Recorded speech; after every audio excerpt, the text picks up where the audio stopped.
Look, a few months ago, the Canadian election, if we had an election a few months ago, it would have been all about the usual suspects: immigration, the economy, cost of living, all right? But if you've noticed in the last month alone, US Canada relations and the Trump administration has jumped right up there, right up to the top. Now, I've heard from some people who are upset that we're focusing so much on this, that this doesn't deserve to be the top issue. All right, Trump is gonna be gone in like four years, they argue. He's not really serious about the tariffs. That I've heard that from some people. They're saying he's not serious about putting tariffs and he's just using it as a negotiation tactic. They're in place right now, by the way.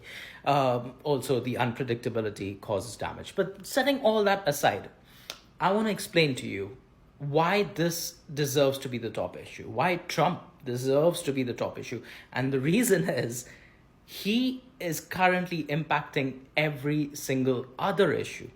All of these other issues on the list is being impacted by him. Let me show you what I mean. So I ran some quick calculations today, and the current rate of inflation that we have right now in Canada is 2.6. Okay, you already know that. You know that inflation is running at 2.6 right now, right? So if I were to tell you that you want to take something like an orange, all right, and then think about how long it would take for this orange to be worth 25% more than it is today at the current rate of inflation, it would take roughly about 9 years. You can see that calculation right up there, 2.6 to the power of 9.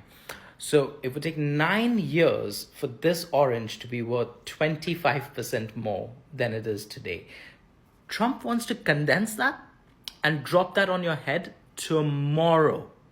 All right? He wants to put 9 years worth of inflation on your head in an instant.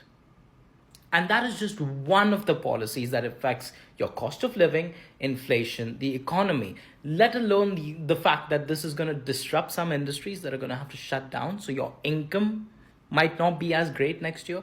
The stock market is already dropping. Your assets are dropping. If you own real estate in Canada, like I do, when people don't have money, if someone who's working in a car factory doesn't have that job anymore, he or she can no longer pay me for my house what it's worth. It's going to be worth less.